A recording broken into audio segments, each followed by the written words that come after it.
बाबा, ओ बाबा, बाबा, 3 दिन रह गए हैं कुर्बानी वाली ईद में, हमें भी गोश्त मिलेगा ना?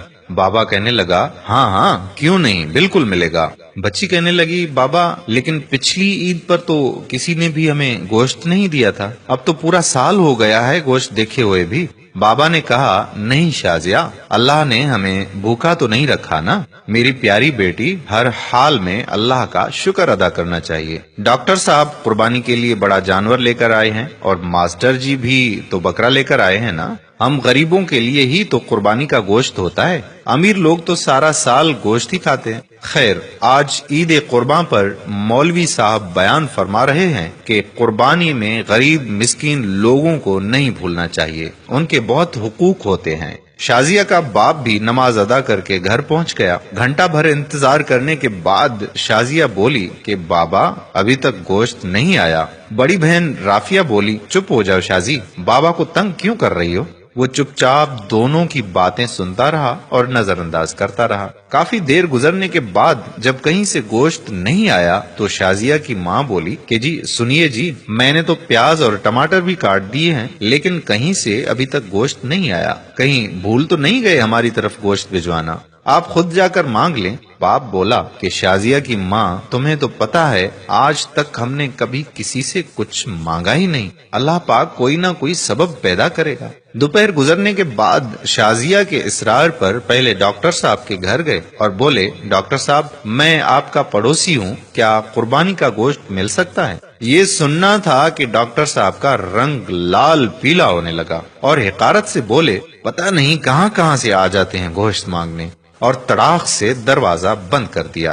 तौहीन के एहसास से उसकी आंखों में आंसू आ गए और बोझल कदमों से चल पड़ा। रास्ते में मास्टर जी के घर की तरफ कदम उठे और वहाँ भी वही दस्ते सवाल। मास्टर जी ने गोश्त का सुनकर अजीब सी नजरों से देखा और चले गए। थोड़ी देर बाद बाहर आए तो शापर देकर जल्दी से अंदर चले गए, जैसे उसने गोश्त मांगकर बड़ा गुनाह कर दिया हो। घर पहुंचकर देखा तो सिर्फ हड्डियां और चर्बी। खामोशी से उठकर कमरे में चले गए और खामोशी से रोने लगे। बीवी आई और बोली कि कोई बात नहीं, आप गमगीन ना हो, मैं चटनी बना लेती हूँ। थोड़ी देर बाद शाजिया कमरे में आई और बोली, बाबा हमें गोश्त नहीं खाना, मेरे पेट में वैसे भी दर्द हो रहा है। ये सुनना था कि आंखों से आंसू गिरने लगे और फिर फूट फूट कर रोने लगे। लेकिन रोने वाले वो अकेले नहीं थे, दोनों बच्चियां और बीवी भी आंसू बहा रहे थे। इतने में पड़ोस वाले अकरम की आवाज आई, जो सब्जी की रेड़ी लगाता था। अनवर भाई दरवाजा तो खोलो।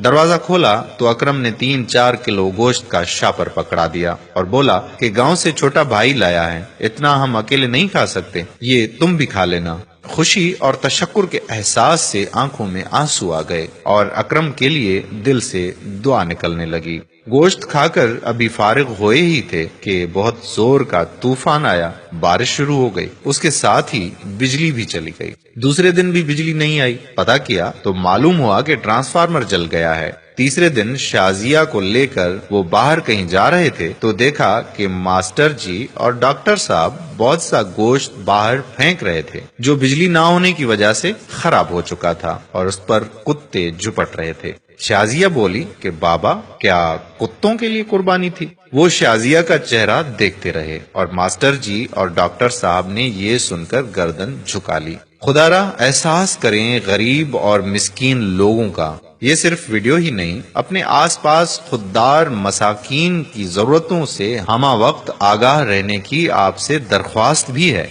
इस कुर्बानी पर अपने पड़ोस में खुददार मसाकीन को भी जरूर उसका हिस्सा दें ताकि वो आपके लिए दुआगो हों। आज की हमारी ये वीडियो अगर आपको पसंद आई है तो अपने दोस्तों के साथ भी शेयर कर दीजिए और साथ साथ हमारे YouTube चैनल प्यारा इस्लाम को सब्सक्राइब करें और Facebook पेज प्यारा इस्लाम को लाइक करके फॉलो कर दीजिए ताकि हम ऐसी मजीद मालूमाती और दिलचस्प वीडियोस आप तक पहुंचाते रहें। जज़ाकल्लाह खैरा। अस्सलाम वालेकुम व रहमतुल्लाहि व बरकातहू।